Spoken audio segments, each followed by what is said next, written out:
গণহত্যার বিচার সংস্কার সহ ৭ দফা দাবিতে রাজধানী সোহরাওয়ার্দী উদ্যানে চলছে জামায়াতে ইসলামীর জাতীয় সমাবেশ। লাখো জনতার পদচারণায় কানায় কানায় পূর্ণ হয়ে উঠেছে উদ্যান। নেতাকর্মী ও সমর্থকদের ঢল সমাবেশ স্থল ছাড়িয়ে আশপাশের এলাকাতেও ছড়িয়ে পড়েছে। সকাল 10টা থেকে শুরু হয় সমাবেশের আনুষ্ঠানিকতা। শুরুতে রাখা হয় সাংস্কৃতিক পরিবেশনা। এরপর দুপুর 2টায় সমাবেশের মূল কার্যক্রম শুরু হয়। সভাপতি হিসেবে রয়েছেন দলটির আমির ডাক্তার শফিকুর রহমান। অনুষ্ঠানে জাতীয় নাগরিক পার্টি, গণ অধিকার পরিষদ, ইসলামী আন্দোলন সহ সমমনা বিভিন্ন রাজনৈতিক দলের নেতারা উপস্থিত রয়েছেন। এর আগে রাত থেকেই সোহরাওয়ার্দী উদ্যানে অবস্থান নেন বিভিন্ন জেলা থেকে আসা নেতাকর্মীরা। বেলা বাড়ার সাথে সাথে বাড়ে ভিড়। উদ্যান ছাড়িয়ে আশপাশের সড়কে অবস্থান নেন অনেকে। স্লোগানে মুখরিত হয়ে ওঠে পুরো এলাকা। সমাবেশ সফল করতে ব্যাপক প্রস্তুতি নেয় জামায়াতে ইসলামী। সমাবেশে নেতাকর্মীদের আনা নেয়ার জন্য ভাড়া করা হয় 4 জোড়া বিশেষ ট্রেন। অসংখ্য দেশে, শতাধিক দেশে পিআর পদ্ধতি চালু রয়েছে। 7 দফার অন্যতম দাবি অবিলম্বে নির্বাচনকে যদি কালো টাকা, ফ্যাসিবাদ, নমিনেশন বাণিজ্য এবং মানুষের ভোটাধিকারের নিশ্চয়তা দিতে হয়। চুয়াডাঙ্গা জেলা থেকে এসছি। জামাত ইসলামকে আমরা পছন্দ করি, ভালোবাসি, জামাত দল করি, তাই আসছি। আগামী দিনে ন্যায় এবং ইনসাফ ভিত্তিক সমাজ প্রতিষ্ঠা করার জন্য আমরা এখানে এসেছি। আলহামদুলিল্লাহ আমাদের যাত্রাপথে কোনো সমস্যা হয়নি। আমরা হাজার হাজার মানুষ একসাথে ঐক্যবদ্ধভাবে আল্লাহর সন্তোষের লক্ষ্যে যত আমাদের সাময়িক কষ্ট হয়েছে সেই কষ্টকে আমরা বরণ করে আজকের প্রোগ্রামকে আমরা সার্থক করেছি। জামায়াতে ইসলামীর যে সমাবেশ সেটির মূল কার্যবিধি শুরু হয়েছে। সমাবেশস্থল ছাড়িয়ে আশপাশের এলাকাতে অবস্থান নিয়েছে দলের নেতাকর্মী ও সমর্থকরা। এ নিয়ে আরও জানাতে সোহরাওয়ার্দী উদ্যান থেকে যোগ দিচ্ছেন সহকর্মী মাহমুদ শরীফ। শরীফ, দুপুর 2টা থেকে তো মূল আনুষ্ঠানিকতা শুরু হয়েছে। এই মুহূর্তে কেন্দ্রীয় নেতাদেরকে বক্তব্য রাখছেন। তারা যে বিচার সংস্কার সহ 7 দফা দাবির কথা বলেছেন, এ ব্যাপারে নেতাকর্মীরা কি বলেছেন? জামাতের জাতীয় সমাবেশের কার্যক্রম বেলা 2টায় শুরু হবার পর দলের নেতারা বক্তব্য রাখছেন। বিভিন্ন দলের যারা এসেছেন আজকের এই জামাতের জাতীয় সমাবেশে তারা বক্তব্য রাখছেন। সবার বক্তব্য একটি বিষয় উঠে এসেছে, জাতীয় ঐক্যের প্রসঙ্গ। নেতারা বলছেন যে চেতনা, যে আকাঙ্ক্ষা নিয়ে জুলাই বিপ্লব হয়েছিল, সেই বিপ্লব, সেই চেতনা যদি ব্যাহত হয় তাহলে জুলাইয়ে যারা শহীদ হয়েছেন, আহত হয়েছেন, তাদের স্বপ্ন নস্যাৎ হবে। এটি হতে দেওয়া যাবে না এবং সেটি যদি হয় সেক্ষেত্রে ফ্যাসিবাদের পুনর্বাসনের সম্ভাবনা দেখছেন তারা। যে কারণে তারা বলছেন সামান্য মতভেদ, ভেদাভেদ যাই হোক না কেন, রাজনৈতিক দ্বিমত থাকতেই পারে, জাতীয় ঐক্য অটুট রাখতে হবে, এই দাবি তারা তুলে ধরছেন।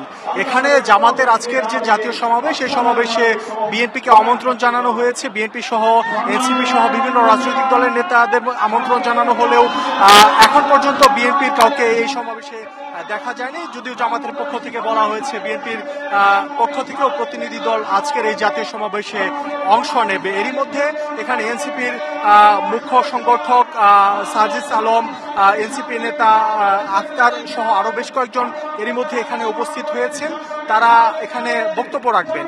এখানে বিভিন্ন দলের নেতাদের বক্তব্যে আরেকটি বিষয় উঠে এসেছে যে পিআর পদ্ধতিতে জামাত যে নির্বাচনের দাবি করছে, সেই পিআর পদ্ধতিতে নির্বাচন বিশ্বের শতাধিক দেশে হচ্ছে। এটি আজকের সমাবেশে বিভিন্ন বক্তারা তুলে ধরেছেন। এখানে পিআর পদ্ধতিতে নির্বাচন ছাড়াও লেভেল প্লেইং ফিল্ড নিশ্চিতকরণ, জুলাই গণহত্যার বিচার, মৌলিক সংস্কার, জুলাই সনদ ও ঘোষণাপত্র বাস্তবায়ন সহ 7টি দাবি, 7টি দফা জামাতের পক্ষ থেকে তুলে ধরা হবে এবং আনুষ্ঠানিকভাবে তুলে ধরার পর এই 7টি দফা, 7টি দাবি বাস্তবায়নের লক্ষ্যে যারা ঢাকার বাইরে থেকে এসেছেন, আজকে সমাবেশে এসেছেন, সবাইকে নির্দেশনা দেওয়া হবে এর পক্ষে জনমত গঠন করতে।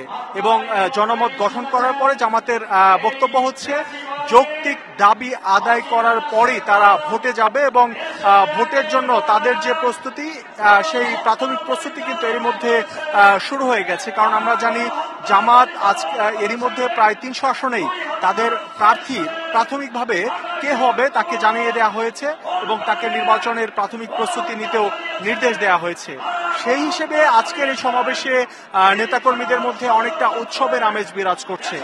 এর পেছনে নেতারা বলছেন বিগত আওয়ামী লীগ সরকারের আমলে জুলুম নির্যাতনের শিকার হয়েছে জামাত, এবং এই জুলুম নির্যাতনের কারণে জামাতের যে নেতাকর্মী তারা আসলে জামাত ছেড়ে যায়নি, জামাতে আছে, সেই শক্তি জানান, নেতাকর্মীদের অবস্থান জানান দিতে আজকে ঢাকায় এই জাতীয় সমাবেশ করছে এবং নেতাদের দাবি এই সমাবেশ আজকে 10 লাখের মতো মানুষ হয়েছে এবং এই বিপুল সংখ্যক নেতাকর্মীদের উপস্থিতি যাতে নির্বিঘ্ন ভোগান্তি ছাড়া হয় এর জন্য জামাত বেশ কিছুদিন যাবত যে পরিকল্পনা করেছিল সেই মোতাবেক আজকের এই কর্মসূচি হচ্ছে এবং এখন পর্যন্ত জামাতের দাবি আজকের এই শরীফ, নিশ্চয়ই এই সম্মেলনের বিষয়ে আরো তথ্য সংগ্রহ করতে থাকুন, পরবর্তীতে আবার আমরা আপনার সাথে যুক্ত হব। গোপালগঞ্জের সংঘর্ষের ঘটনায় এখনো পর্যন্ত 283 জনকে গ্রেপ্তার করেছে যৌথ বাহিনী, শিথিল করা হয়েছে কারফিউ। এদিকে স্বরাষ্ট্র উপদেষ্টা জাহাঙ্গীর আলম বলেছেন, সংঘর্ষে নিহতদের ময়নাতদন্তের প্রয়োজন হলে মরদেহ উত্তোলন করা হবে।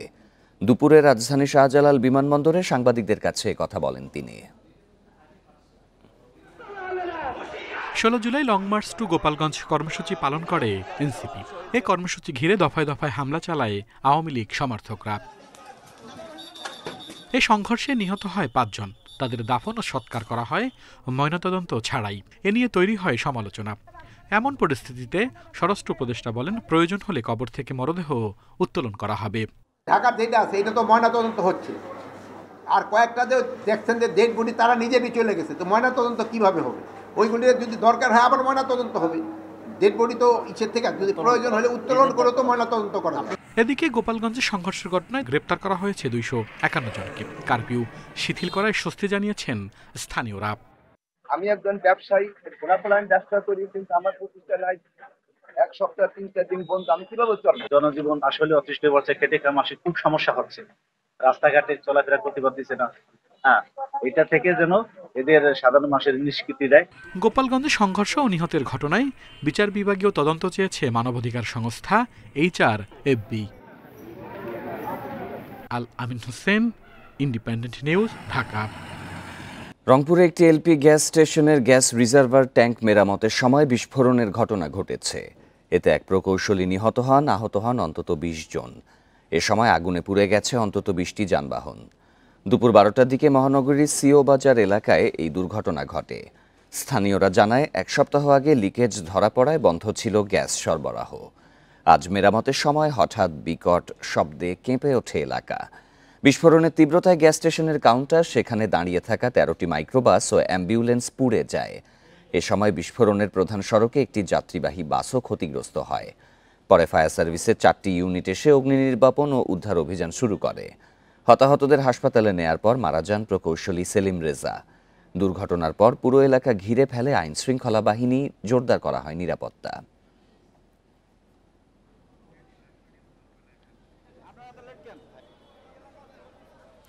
14 ঘন্টার জন্য গোপালগঞ্জের কারফিউ শিথিল করা হয়েছে। ভোর 6টা থেকে রাত 8টা পর্যন্ত কারফিউ শিথিল থাকবে। এ নিয়ে আরও জানাতে গোপালগঞ্জ থেকে যোগ দিচ্ছেন সহকর্মী প্রসূন কুমার মণ্ডল।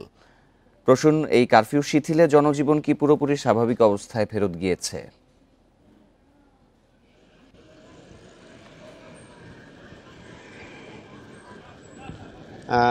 গোপালগঞ্জে কিন্তু গত 2 দিন কারফিউ ছিল। কারফিউ শেষে আজ 6টা থেকে কারফিউ শিথিল করা হয়েছে। 6টা থেকে রাত 8টা পর্যন্ত এই কারফিউ শিথিল থাকবে। কারফিউ শিথিলের কারণে গোপালগঞ্জবাসী কিন্তু অনেকটা জীবন ফিরে পেয়েছে বলে আমরা বাইরে যেটা দেখেছি, সড়কে দেখেছি, মেয়েরা, নারীরা এবং শিশু, বিভিন্ন শ্রেণী পেশার মানুষ কিন্তু রাস্তায় বেরিয়েছে। তারা বিভিন্ন স্থানে যাচ্ছে, তাদের প্রয়োজনীয় কাজ সারছে।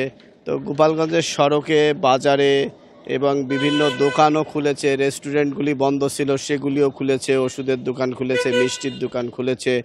তবে জনমনে কিন্তু একটা আতঙ্ক এখনও রয়েছে। কারফিউ শিথিল হয়েছে, পরবর্তীতে আবার কারফিউ হবে কি হবে না এই নিয়েও একটা চিন্তা তাদের ভিতর কাজ করছে। প্রশাসনের পক্ষ থেকে রাত 8টায় আবারও কারফিউর বিষয়ে নতুন করে সিদ্ধান্ত গ্রহণ করবে বলে আমরা জানতে পেরেছি। আর কারফিউকে কেন্দ্র করে গোপালগঞ্জ শুধু শহরই নয়, 5 উপজেলার প্রতিটি গ্রামে কিন্তু এই কারফিউ বলবৎ ছিল। এই কারফিউর কারণে সব স্থানেই মানুষের কিছুটা ভোগান্তি হয়েছে। তারা স্বাচ্ছন্দ্যে চলাফেরা করতে পারেনি। এখন কারফিউ শিথিল হওয়ার কারণে তারা কিন্তু অনেকটা জীবন ফিরে পেয়েছে। তবে বেশ কিছু লোকের সঙ্গে আমার কথা হয়েছে, তারা আমাকে বলেছে পরবর্তী যাতে কারফিউ আর না দেওয়া হয় তাহলে তাদের সুবিধা হবে। বিশেষ করে শ্রমজীবী মানুষরা যারা এই প্রতিদিন আয়ের মাধ্যমেই সংসার যাদের চলে তাদের সাথে কথা বলেছি, তারা বলেছে কারফিউর কারণে তাদের আয় একেবারে বন্ধ হয়ে গিয়েছিল। এবার আজ কিন্তু তারা বেশ আয় করতে পেরেছে বলেও আমাকে জানিয়েছে। তো কারফিউর বিষয়ে নতুন করে আজ রাত ৮টায় আবার নতুন করে সিদ্ধান্ত গ্রহণ করা হবে। কিন্তু গোপালগঞ্জের যে সহিংস ঘটনা ঘটেছিল, পুলিশ, জনতা, আওয়ামী লীগ, ছাত্রলীগ, যুবলীগ সব মিলে যে রণক্ষেত্রের রূপ নিয়েছিল, এই রণক্ষেত্রের কারণে গোপালগঞ্জে সর্বমোট ৪টি মামলা হয়েছে। ৪টি মামলায় ৩০০৪ জনকে আসামি করা হয়েছে। এর মধ্যে ২৮৩ জনকে গ্রেপ্তার করে আদালতের মাধ্যমে জেল হাজতে পাঠানো হয়েছে। আজ নতুন করে ১১৯ জনকে গ্রেপ্তার করা হয়েছে। গতকাল ছিল ১৬৪ জন গ্রেপ্তার। তো গোপালগঞ্জে এই গ্রেপ্তার আতঙ্ক কিন্তু বিরাজ করছে। যারা এই ঘটনার সাথে গোপালগঞ্জের পরিস্থিতি নিয়ে আপনি আরো তথ্য সংগ্রহ করতে থাকুন, পরবর্তীতে আবার আমরা আপনার সাথে যুক্ত হব। নির্বাচনের পিআর বোঝাবুঝি নিয়ে সংস্কার আটকে থাকবে না বলে মন্তব্য করেছেন জাতীয় নাগরিক পার্টির আহ্বায়ক নাহিদ ইসলাম। দুপুরে কক্সবাজার শহরে জুলাই পদযাত্রা শেষে পাবলিক লাইব্রেরি চত্বরে শহীদ দৌলত ময়দানে সমাবেশে তিনি এসব কথা বলেন। নাহিদ ইসলাম বলেন, এই মাসের মধ্যে জুলাই ঘোষণাপত্র ও সনদ দিতে হবে। জনগণ সংস্কার বুঝে উল্লেখ করে নাহিদ ইসলাম বলেন, জনগণই সংস্কার দেখতে চায়। নির্বাচন কমিশন ও দুর্নীতি দমন কমিশনের নিরপেক্ষ নিয়োগ দেওয়ার দাবি জানান তিনি। এগুলো সংস্কার ও ঐকমত্যে জুলাই সনদ তৈরি সহজ হবে বলে উল্লেখ করেন তিনি। বলেন, দেশে আর কোনো সন্ত্রাসীদের আশ্রয় দেয়া হবে না। বিগত ফ্যাসিস্টদের আমলে কক্সবাজার সহ সারা দেশে সন্ত্রাসীদের অভয়ারণ্য হয়েছিল বলেও উল্লেখ করেন তিনি। বলেন, জুলাই অভ্যুত্থানে দেশে গডফাদার তন্ত্রের অবসান হয়েছে।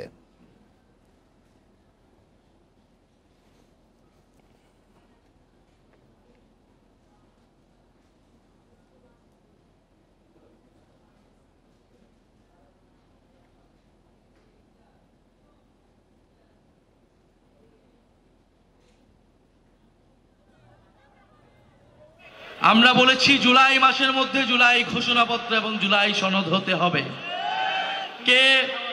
কে পিআর বুঝে কে পিআর বুঝে না, এর জন্য সংস্কার আটকে থাকবে না। কারণ আমরা জানি জনগণ সংস্কার বুঝে, জনগণ সংস্কার চায়। জুলাই পদযাত্রা নতুন মাত্রা এনেছে এনসিপির রাজনীতিতে। কর্মসূচি ঘিরে মাঠে সক্রিয় দলটির নেতাকর্মীরা।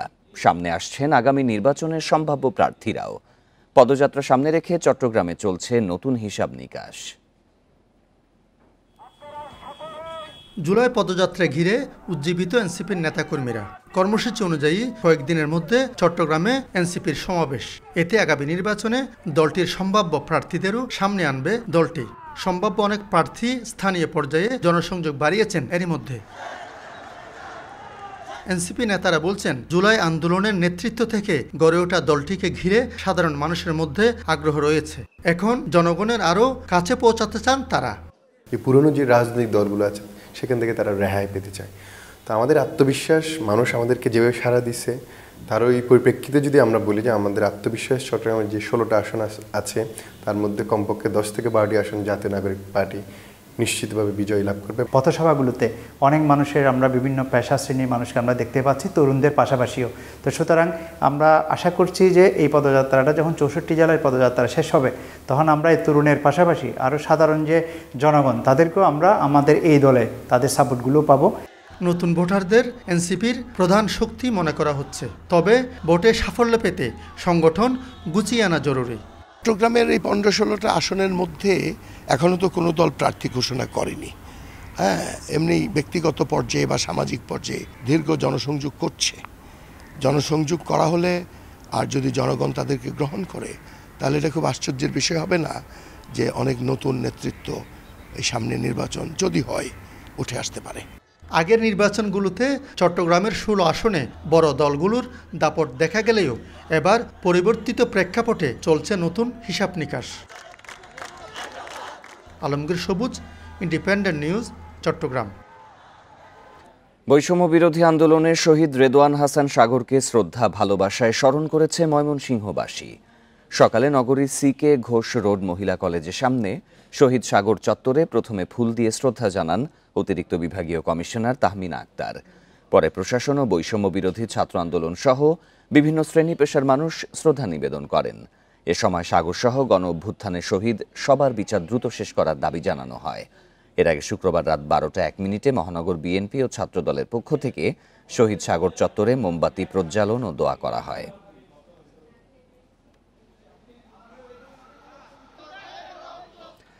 এক শহীদ এক বৃক্ষ এই প্রতিপাদ্যে জেলায় জেলায় বৃক্ষরোপণ কর্মসূচি পালিত হয়েছে।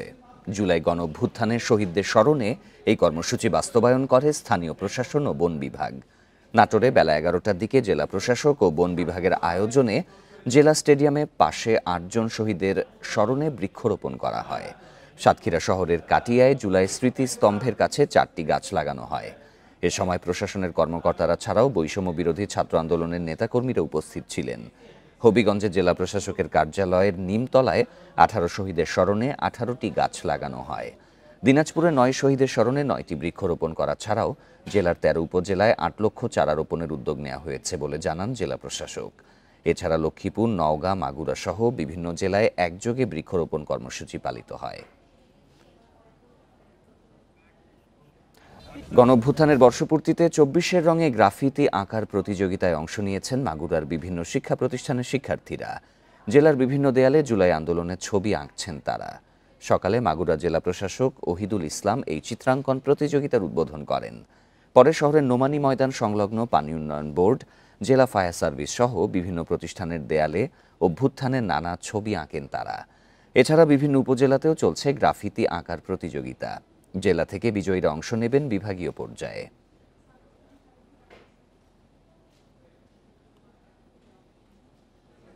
জুলাই গণঅভ্যুত্থানে তাদের স্মরণে বিভিন্ন চিত্র আমরা তুলে ধরবো। তো এই গ্রাফিটির মাধ্যমে 24-এর যে গণ অভ্যুত্থান সেটা নতুন প্রজন্মের কাছে, ভবিষ্যৎ প্রজন্মের কাছে তুলে ধরার জন্য এটা করা হচ্ছে। নির্বাচন নিয়ে কোনো অনিশ্চয়তা নেই, সবার জন্য লেভেল প্লেইং ফিল্ড নিশ্চিতে কাজ করছে সরকার, এমন মন্তব্য করেছেন প্রেস সচিব শফিকুল আলম।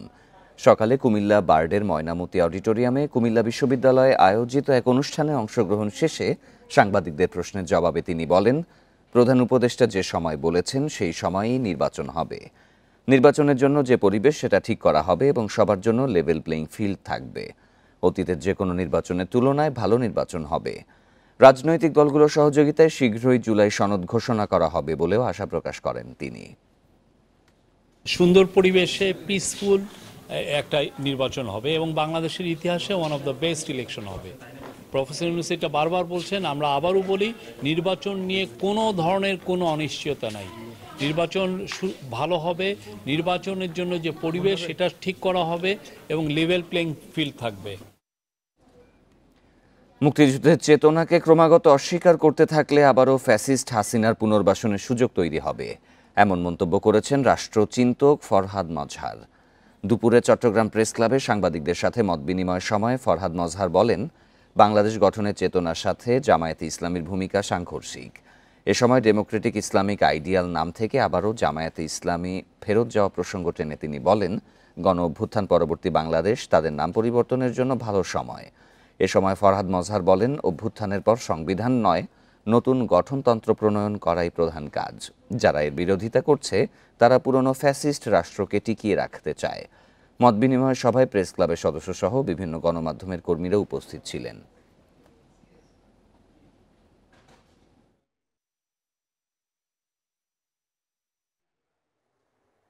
ডেমোক্রেটিক লীগ করেছিলেন, ইসলামী আইডিয়াল করেছিলেন, তার ব্যাপারে জামাতে ইসলামী নামটা কেন রাখছে? এটা আমাদেরকে অপমান করেছেন। তাহলে আপনি যদি 71-এর যে মুক্তিযুদ্ধকে যদি আপনি অপমান করতে থাকেন, আপনি আবারও কিন্তু শেখ হাসিনাকে আনবেন। আপনি যদি অপমান করেন মানুষের ইতিহাস বোধকে, তার চেতনাকে, আপনি আবারও কিন্তু ওই ফ্যাসিস্ট শেখ হাসিনা কিন্তু প্রতিষ্ঠিত হবে। বিএনপির ভারপ্রাপ্ত চেয়ারম্যানের সাথে প্রধান উপদেষ্টার বৈঠক অনেকে মেনে নিতে পারছে না বলে মন্তব্য করেছেন বিএনপির কেন্দ্রীয় নির্বাহী কমিটির সদস্য রুহুল কুদ্দুস তালুকদার দুলু। সকালে নাটোরের আলাইপুর কর্মী সম্মেলনে তিনি একথা বলেন। রুহুল কুদ্দুস তালুকদার দুলু বলেন, দেশ পরিচালনা করতে নির্বাচিত সরকারের প্রয়োজন। জনগণের ভোটের মাধ্যমে নির্বাচিত সরকার ক্ষমতায় বসবে। বিএনপি ভারপ্রাপ্ত চেয়ারম্যানের সাথে প্রধান উপদেষ্টার বৈঠকে অনেকে মানতে পারছেন না জানিয়ে তিনি আরও বলেন, বিএনপি নির্বাচিত হলে সকল রাজনৈতিক দলকে সাথে নিয়ে দেশ পরিচালনা করবেন। তারেক রহমান সাহেব, অধ্যাপক ইউনূস সাহেব যখন লন্ডনে বৈঠক করলেন, একটা রাজনৈতিক দল মনে হলো শহীদ রাষ্ট্রপতি জিয়াউর রহমানের ছবি অবমাননা ও বিএনপির ভারপ্রাপ্ত চেয়ারম্যান তারেক রহমানকে নিয়ে কটূক্তির প্রতিবাদে বিভিন্ন জেলায় সমাবেশ ও মানববন্ধন করেছে বিএনপি। সকালে চট্টগ্রাম প্রেস ক্লাবের সামনে কর্মসূচি পালন করেন জাসোসের শিল্পী ও সাংস্কৃতিক কর্মীরা। এ সময় বক্তারা রাজনীতিবিদদের শিষ্টাচার মেনে বক্তব্য রাখার আহ্বান জানান। বগুড়া শহরের রওখালী ও প্রতিবাদ সমাবেশ করেছে জেলা বিএনপি। সকালে আলতাফুন্নেসা খেলার মাঠে জড়ো হন নেতাকর্মীরা। পরে সংক্ষিপ্ত সমাবেশে দলের ভারপ্রাপ্ত চেয়ারম্যানকে নিয়ে কটূক্তি করায় ক্ষোভ জানান তারা। জিয়াউর রহমানের ছবির অবমাননা ও বিএনপির ভারপ্রাপ্ত চেয়ারম্যানকে নিয়ে কটূক্তির প্রতিবাদে মানিকগঞ্জে প্রতিবাদী সঙ্গীত ও মানববন্ধন করেছে জাসোসের নেতাকর্মী। এ সময় কুরুচিকর মন্তব্য করাকে দুঃখজনক বলেন তারা। এছাড়া টাঙ্গাইল ও বাগেরহাটেও মানববন্ধন ও প্রতিবাদ সমাবেশ করেছে বিএনপি।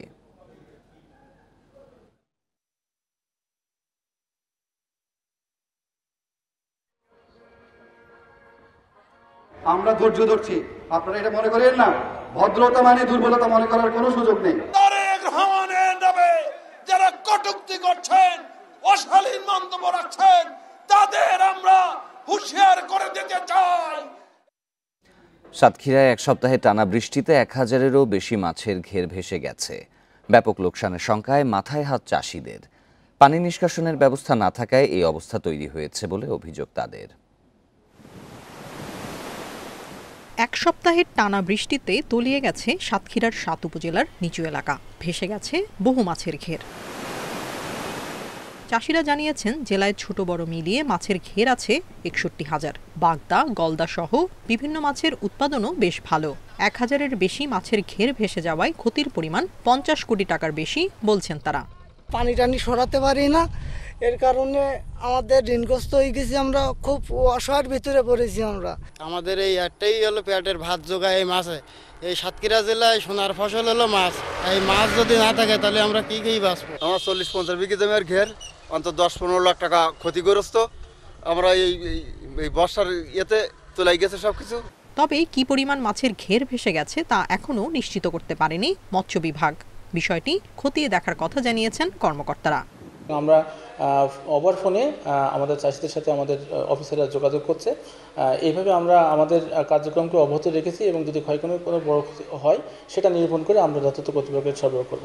এবছর জেলায় বাগদা চিংড়ি উৎপাদনের লক্ষ্যমাত্রা 32,000 মেট্রিক টন। তবে বৃষ্টিতে মাছের ঘের ভেসে যাওয়ায় লক্ষ্যমাত্রা অর্জন ব্যাহত হওয়ার আশঙ্কা মাছ চাষিদের। Independent news. টানা বৃষ্টিতে যশোরে বীজতলা, কাঁচামরিচ, পটল সহ বেশ কিছু ফসলের ক্ষতি হয়েছে। অতিবৃষ্টির কারণে দেখা দিয়েছে গোড়া পচা সহ নানা রোগবালাই।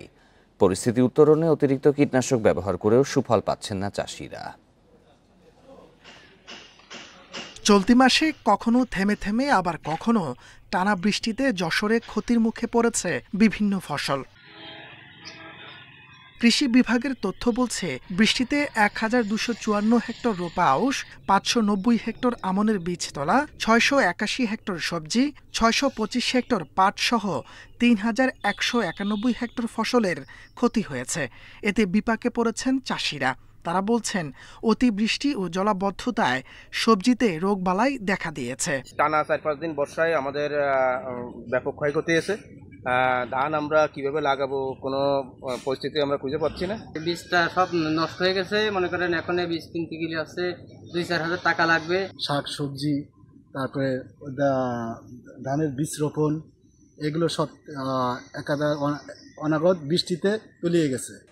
পরিস্থিতি উত্তরণে মাচা পদ্ধতি, শেড স্থাপন, দ্রুত পানি নিষ্কাশনের পরামর্শ দিচ্ছে কৃষি বিভাগ। এছাড়া ক্ষতিগ্রস্তদের সহায়তার আশ্বাস তাদের। কৃষকদেরকে আমরা পরামর্শ দিচ্ছি যেগুলো আগাম শীতকালীন জাত আছে বা আগাম যেগুলো জাত আছে, আর্লি যে জাতগুলো আছে সেগুলো আমরা প্রতিস্থাপন করার। আর একটি বিষয় আছে যে আমাদের যে মরিচ প্রায় 460 হেক্টর জমিতে আমাদের মরিচের আবাদ ছিল এবং এর ভিতরে 120 হেক্টর জমি আমাদের এই অতিবৃষ্টিতে আক্রান্ত হয়েছে। কৃষকদেরকে বলছি সেই সমস্ত জমিতে যাতে অন্যান্য শাকসবজি আর্লি শীতকালীন শাকসবজিতে চলে যেতে পারে। যশোরে বৃষ্টির কারণে আবাদ হওয়া 61,000 হেক্টর জমির মধ্যে 8 ভাগ ফসলের ক্ষয়ক্ষতি হয়েছে বলে জানিয়েছে কৃষি বিভাগ। Independent news.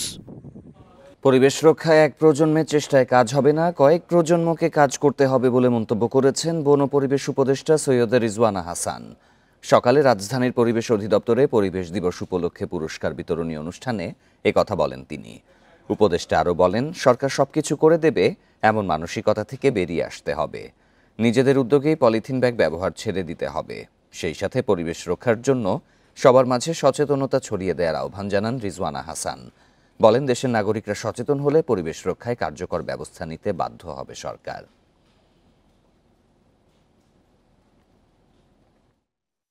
আমরা সকলেই জানি পরিবেশ রক্ষা করতে হবে, কিন্তু আমাদের সকলেরই শেষ কথা, কিন্তু যদি এসব দিয়ে হয়তো পরিবেশ রক্ষা করতে হবে। যেন ব্রিজ একটা লাগবে, তাহলে ব্রিজই লাগবে, ওটা বনের মধ্যে ফেললেও সই, ওটা নদীর মধ্যে ফেললেও সই, কিন্তু উন্নয়ন তো লাগবে। তো এই কিন্তু আর যদি থেকে যদি আমাদেরকে পরিবেশটাকে বের করতে হয়, তাহলে এক প্রজন্মের লড়াইয়ে হয়তো সেটা হবে না, সেটা কয়েকটা প্রজন্মের অবস্থান লাগবে। ঢাকায় সোহরাওয়ার্দী উদ্যানে জামায়াতের জাতীয় সমাবেশে যোগ দিতে যাওয়ার পথে সড়ক দুর্ঘটনায় দাকোপ উপজেলার আমিরসহ নিহত হয়েছেন 2 জন। এই ঘটনায় আহত 6 জন। পুলিশ জানায়, খুলনা থেকে 260টি বাসে করে জামায়াতের মহাসমাবেশে যোগ দিতে ঢাকায় আসছিলেন নেতাকর্মীরা। রাত 3টার দিকে ভাঙ্গা মডেল মসজিদের সামনে যাত্রা বিরতি করেন তারা। এ সময় পেছন দিক থেকে রয়্যাল পরিবহনের একটি বাস ধাক্কা দিলে ঘটনাস্থলে মারা যান মাওলানা আবু সাইদ ও আমানত শেখ। এই ঘটনায় আহতদের উদ্ধার করে ফরিদপুর মেডিকেল কলেজ হাসপাতালে নেওয়া হয়েছে। এদিকে গাজীপুরের কালিয়াকৈরে সিমেন্ট মিক্সার গাড়ির চাপায় রুদ্রপাল নামে এক ওষুধ ব্যবসায়ী নিহত হয়েছে। সকাল 8:30টার দিকে ফুলবাড়ি মাওনা সড়কে এই দুর্ঘটনা ঘটে।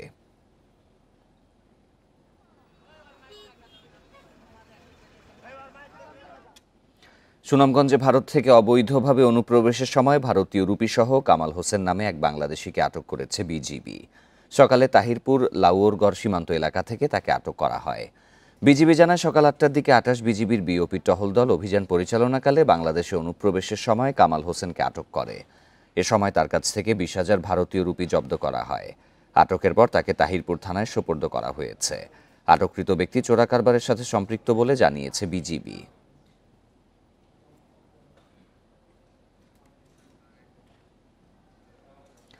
নন্দিত কথা সাহিত্যিক হুমায়ুন আহমেদের 13তম মৃত্যুবার্ষিকী আজ। 2012 সালের এই দিনে যুক্তরাষ্ট্রে চিকিৎসাধীন অবস্থায় মারা যান তিনি। মৃত্যুবার্ষিকী উপলক্ষে নুহাশপল্লীতে তাঁর কবরে ফুল দিয়ে শ্রদ্ধা জানান পরিবারের সদস্য ও ভক্তরা।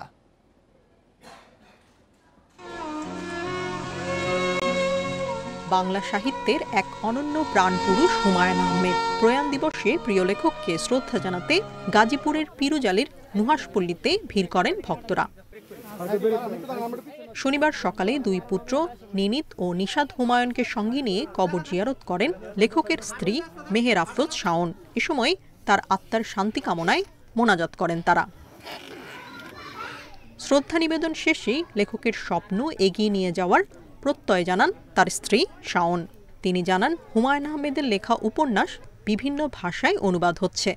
আমরা খুব আনন্দের সঙ্গে জানাচ্ছি যে পেঙ্গুইন পাবলিকেশন, এটা আসলে সব লেখকদের একটা স্বপ্নের ব্যাপার যে তাদের বই থাকবে পেঙ্গুইন পাবলিকেশনে। হুমায়ুন আহমেদ উনি জীবিত থাকা অবস্থায় ওনার খুব ইচ্ছা ছিল যে ওনার বই পেঙ্গুইন পাবলিকেশন থেকে আসলে পাবলিশড হবে।